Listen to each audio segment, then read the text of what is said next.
ప్రియమైన వారలారా, యేసు నామమున మీకు నా శుభాకాంక్షలు.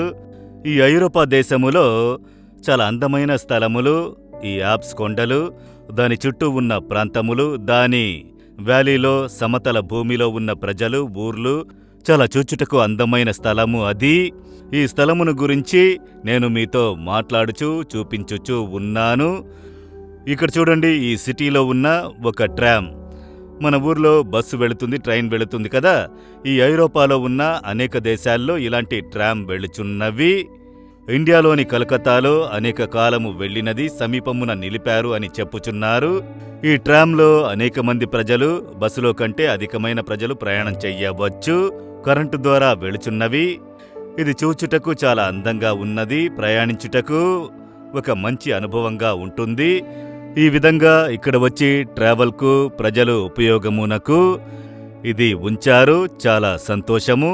సరే, ఈ దినం దేవుడు నాకు ఏ వాక్యం ఉంచారు అని అడుగుచున్నారా? లేవికాండము 20వ అధ్యాయము 26వ వచనము. మీరు నా వారయ్యుండునట్లు అన్యజనులలో నుండి మిమ్మును వేరుపరచితిని. దేవుడు చెబుతున్నారు, నా కుమారుడా, నేను నిన్ను నావానిగా ఉండునట్లు వేరుపరిచితిని. నా కుమార్తె, నీవు నాదానిగా ఉండునట్లు ఇతర జనులలో నుండి నిన్ను వేరుపరిచితిని అని దేవుడు చెబుతున్నారు. నేను మిమ్మును వేరుపరిచితిని. ఎందుకు? నీవు నా కుమారునిగా, నా బిడ్డగా ఉండాలి, నా కుమార్తెగా ఉండాలి, నా సొంతమై ఉండాలి అనుటకు. కనుక ఇతర లోక ప్రజల వలె మనము కాదు. యేసుని వెంబడించే దేవుని పిల్లలు వ్యత్యాసమైన వారు అని మొదట గ్రహించాలి.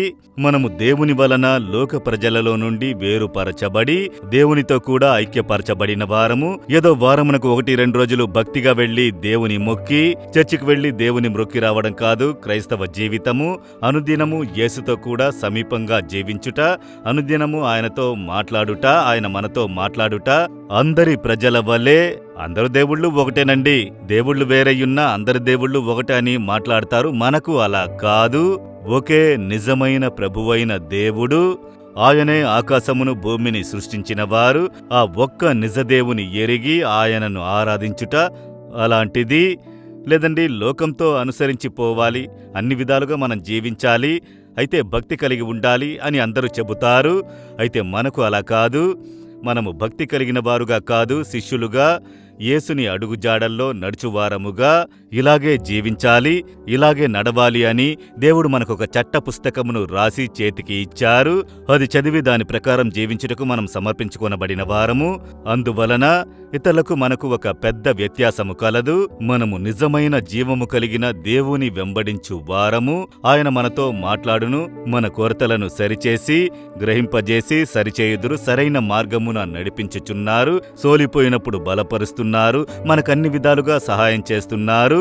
ఈ విధంగా ఆశీర్వదించి నడిపించే వారే ప్రభువైన యేసు. ఆయన చెబుతున్నారు, నీవు నాకు సొంతము, అందుకే నిన్ను వేరుపరిచితిని అని. అది ఎంత గొప్ప భాగ్యం కదా. మీరు సంతోషంగా చెప్పండి, దేవా నేను మీకు సొంతము, యేసయ్య నేను మీకు సొంతమై ఉన్నాను. దీనికంటే గొప్ప భాగ్యము ఇంకేం కావాలి చెప్పండి? ఆకాశమును భూమిని కలుగజేసిన దేవుడు చెబుతున్నారు, నీవు నాకు సొంతము కుమార్తె, నీవు నాకు సొంతం కుమారుడా, నేను నిన్ను వేరు చేసి ఉన్నాను, నీవు నాకు తోడుగా ఉండాలని. అది చెప్పి దేవుని స్తుతించి అందులో ఉన్న గొప్ప సంతోషము చూడండి. నేనప్పుడప్పుడు చెబుతాను, దేవా నేను మీకు సొంతము, మీరు నాకు సొంతము, నన్ను నేను సంపూర్ణంగా సమర్పించుకుంటున్నాను దేవా అని చెప్పి స్తుతించగా స్తుతించగా స్తుతించగా హృదయంలో సంతోషము, ధైర్యం, మనసానందం కలుగును. చెబుతారా? హృదయంలో చేపెట్టుకుని, దేవా నేను మీకు సొంతము, మీరు నాకు సొంతము, నేను నీ వాడను, నేను నీ దానను, నన్ను నీ చేతికి పూర్ణంగా సమర్పించుకుంటున్నాను. మీరు నన్ను నడిపించు దేవుడు, నాకు ఆలోచన అనుగ్రహించు కర్తవు, నన్ను కాపాడే దేవుడవు, నన్ను ఆఖరి వరకు నడిపించేవారు, నాకు సహాయం చేయువారు, నాకు పరలోక భాగ్యమును ఇచ్చువారు. దాని కొరకై స్తోత్రములు స్తోత్రములు స్తోత్రములు. యేసు నామములో amen amen. Jesus redeems Telugu YouTube ఛానల్ను సబ్స్క్రైబ్ చేయండి. సబ్స్క్రైబ్ బటన్ను క్లిక్ చేయండి మరియు బెల్ బటన్ను నొక్కండి. ప్రతిరోజు కార్యక్రమ సమాచారం పొందండి.